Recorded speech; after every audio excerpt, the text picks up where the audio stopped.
Hello, hangak! Diputa ka or animal?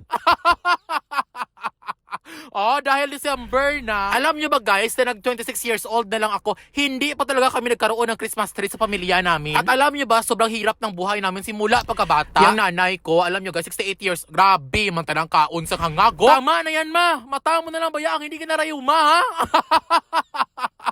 Hindi na kinagsasabi ng doktor. Aba, kung makamual, akala mo 1 week hindi pinakain, no? Dalok-dalok talaga si mamang.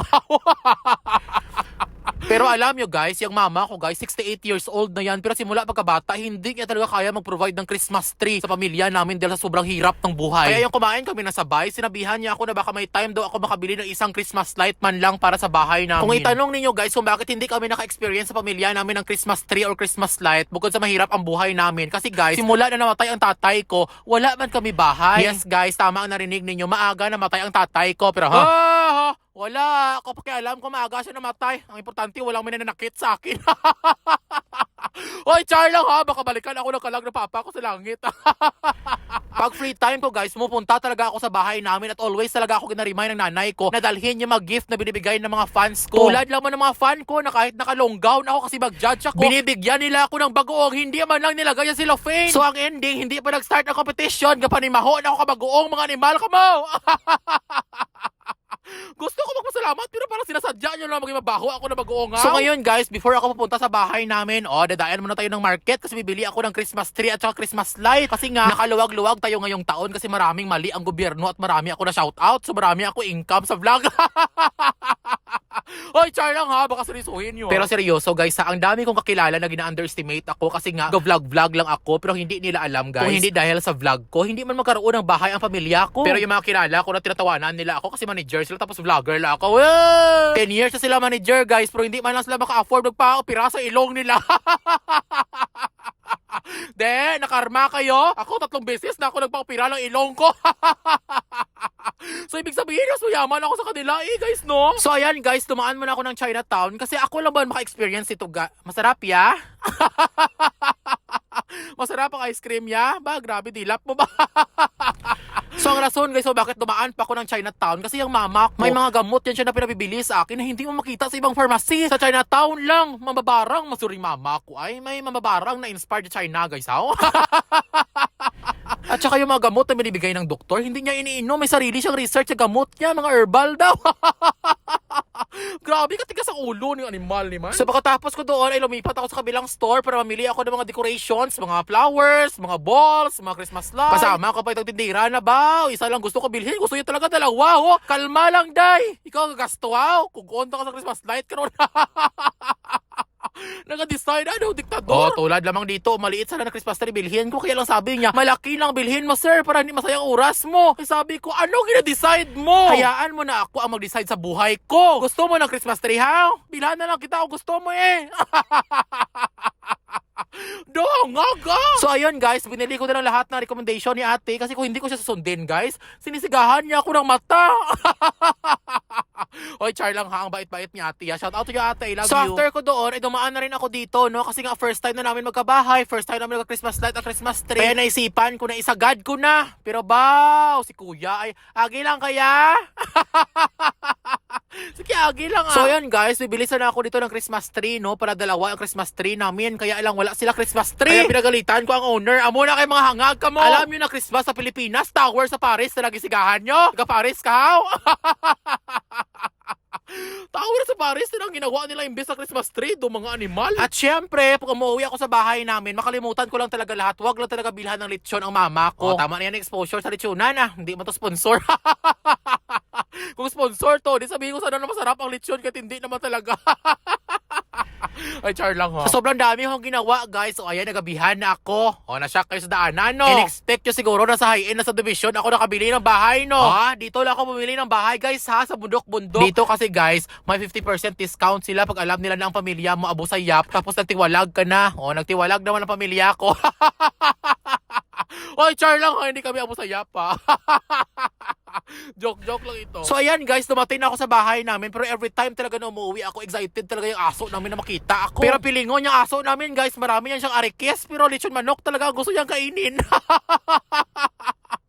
Piling ko nga ito ay. So ngayon guys, i-tour ko muna kayo sa bahay namin. Ayan ha. 'Di ba? Hindi namin yung bahay ha.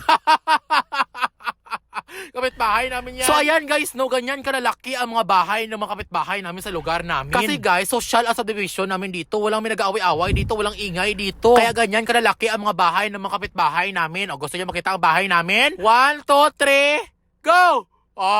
Bahay yan ha, hindi yan butika. Butika ang bahay namin, no? Pwede puta ka mo karoon na. Pero wag yung i-underestimate yung bahay namin dahil kami lang dito ang may Fortuner. Di ba, logi sila? So ngayon guys, samahan nyo ako dahil ituro kayo sa mansion namin. So magpasok mo guys, marami kami mga welcoming decorations. Ayan, mga bulad. So dito naman na part, meron kami tinatawag na mini karinderya o isang putahe lang ginagawa namin everyday. Ayan. Aba, di puta, gabi na kahit isang wala pa rin bumili. Hindi man ang aming chicken ha. Pero social kami guys kasi pagpasok mo sa bahay namin, meron kaming tinatawag na mini living room. Diba? May pa-free kami dito na bed guys. Ayan, matulog ka dyan guys. Ganun kami kasosyal. At syempre, meron din kami tinatawag na mini dining room. Diba, sosyal? Huwag yung underestimate yung lamesa namin guys kasi kahit ganyan lang itsura niyan. Hardwood yan. Galing yan sa Japan Surplus. Diba ang sosyal? Galing mo yung Japan yan. Dito naman na part guys at tinatawag namin na cooking area. Diba sosyal? Siguro inggit kayo no kasi sa kitchen nyo isa lang kaldero nyo. Ayan, bilangin nyo 15 kaldero namin guys. Ganun kami kasosyal. At syempre pag mayaman ka meron ka talaga tinatawag na collection. Diba? Meron kami mga collections. Japan Surplus din yan. 5 pesos ang isang pinggan. Bumili na kayo sa Japan Surplus bala. At syempre guys, pag mayaman ka, meron ka talaga tinatawag na master's bedroom. Diba? Ang social na master's bedroom namin, no? Pero ang social na mama ko guys, kasi nalagyan ng aircon dito, ang ginawa niya, nilagyan niya ng mga beauty products.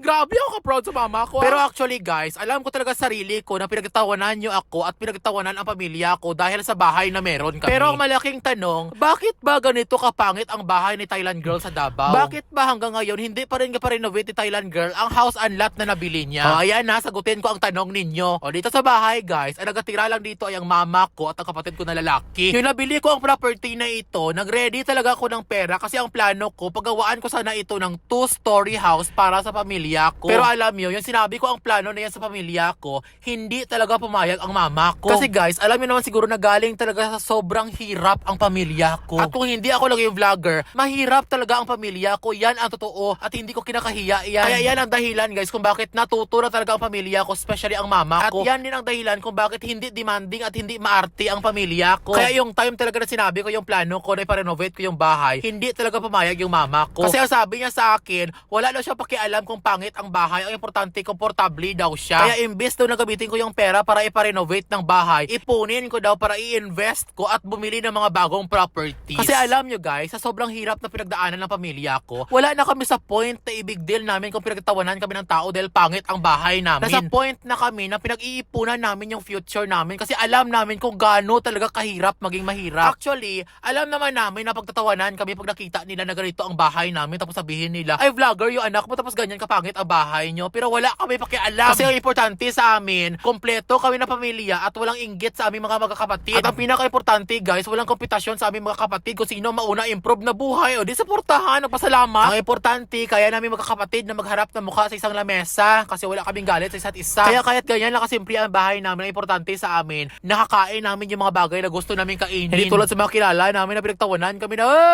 hanggang ngayon wala kayo bahay Naga-boarding house pa din kayo naga-rent pa din kayo Grabe ko judgmental pero wala bahay Kaya alam nyo, napaka-importante talaga na maniwala kayo sinasabi ng nanay natin dahil sinabi ng mama ko na ipunin ko yung pera ko at unahin ang future ko imbes na magpaganda ng bahay. Ngayon may mga investment ako at ngayon nakabili na naman ako ng bagong house and lot. This time hindi na 100 square meters kundi 400 square meters na. Baka habulin ako ng BIR dyan ha. May tax declaration yan siya ha. At saka may mga building permit Pati puta ka mo ha. At dahil Pasko ngayon guys, ang gusto ko naman na regalo na ipadama sa pamilya ko ay dumaan yung December sa buhay namin at sa buhay ng pamilya ko na may Christmas light kami at Christmas tree kami. Kasi naisip ko guys, medyo matanda na ang nanay ko, 89 na siya, baka hindi na siya makaabot sa next December. Ay, char lang ha. Diyos ko, paabutin niyo mas mama sa next December. Joke lang ito, Lord. Pero alam nyo guys, before ko binili yung Christmas tree, minsan iniisip ko talaga na ang ibili ko ng Christmas tree, sana ipunin ko na lang at saka ibili ng maintenance sa mama ko para sakit niya. Pero iniisip ko, maintenance na ang iniinom ni mama ko. Puro ban herbal at Chinatown. Yung 100 pieces, tag 20 pesos lang. Grabe, katigas ang ulon, mama. Pero seryoso guys ha, siguro pinagtawanan nyo ako dahil sa kwento ko sa Christmas tree kasi every December may Christmas tree kayo. Pero alam nyo ba sa pamilya ko, big deal talaga may Christmas tree kami ngayong December. Kasi imagine nyo guys, simula pagkabata namin, hindi talaga kami nakasubok na may Christmas tree sa December. Alangan naman na mag-demand pa kami ng Christmas tree sa mama namin na nag-struggle, ganun siya maka-afford sa chiffon cake. Di ba uso ang chiffon cake noon? Hindi kami nyo maka-afford, guys. At alam nyo guys, isa siguro sa rason kung bakit proud na proud ako sa sarili ko ngayong year. Dahil sa pagiging vlogger ko, first time namin mag-December na may sariling bahay na kami, o di ba? Kaya ano pa nahintay nyo? Mga bashers ko dyan ha, masyakta na ako na after ng video na ito, may page na kayo ha, mag-vlogger na kayo. Makikitera. At saka alam nyo guys, yung pinailaw ko na yung Christmas tree namin, kahit hindi humalakhak yung nanay ko, nakikita ko talaga sa mukha niya kung gaano siya kasaya. At saka klarong-klaro talaga sa kanya guys, na excited talaga siya sa Christmas tree kasi tinutulungan niya talaga ako maglagay ng mga balls, ng mga flowers, kahit alam ko sarili ko na hindi niya kayang tumayo guys, kasi hindi mo siya pwede tumayo, may rayuma man yan siya. O tingnan nyo guys, diba? O sino ang hindi maging proud sa sarili niya? Nagawa mo yan sa nanay mo na noon na mahirap lang kayo, ngayon makita mo ang nanay mo nagalagay ng balls sa Christmas tree. Diba? Sino ang hindi maging proud niyan? O tingnan nyo guys, diba? Yung mama ko, may arthritis yan guys, pero tingnan nyo nakatayo siya, bit-bit niya pa yung mga bigat na mga balls. Kaya alam nyo guys, before mag-end ang video na ito, gusto ko talaga magpasalamat sa lahat ng mga followers ko. Kasi to be honest, part kayo sa journey na ito. Kasi dahil sa panonood nyo sa akin, at pagmamahal nyo sa akin, naging part kayo sa pagbabago ng buhay namin. Oo, sabihin natin na napakasimple lang talaga ng buhay namin. Pero guys, grabe ang hirap na pinagdaanan ng pamilya ko noon. Na grabe ka big deal yung mga maliliit na bagay na nagbabago sa buhay namin ngayon. Kaya kung makikita nyo guys, subdivision namin, o diba? Ang lalaki ng mga bahay, ang sosyal. Pero wala sila Christmas tree, wala sila Christmas light. O tingnan yung bahay namin. O diba? Para nagbibenta kami ng Christmas light, boss. Sobrang dami. Bodega lang ang bahay namin, pero kami may Christmas tree dito sa subdivision namin, guys.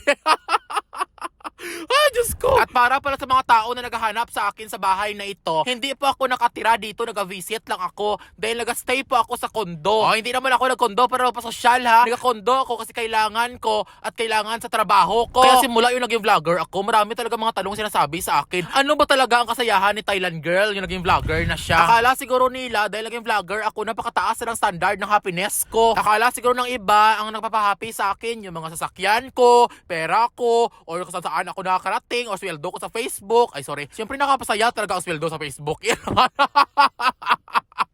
Yun ang source ng income mo. Pero alam nyo guys, napakababaw talaga ng happiness ko. Ang gusto ko talaga, every time na free ako at wala akong iniisip, ang gusto ko ay umuwi ako sa bahay namin at maging simple. Yung kumakain ko guys, kasama yung mama ko. Yung uuwi ako na may dala ako mga grocery, mga masarap na pagkain na excited talaga sila. Tapos kain kami ng mama ko ng mga masarap na pagkain na binili ko. Yung maraming sugar, marami yung mga kolesterol, para tigok agad.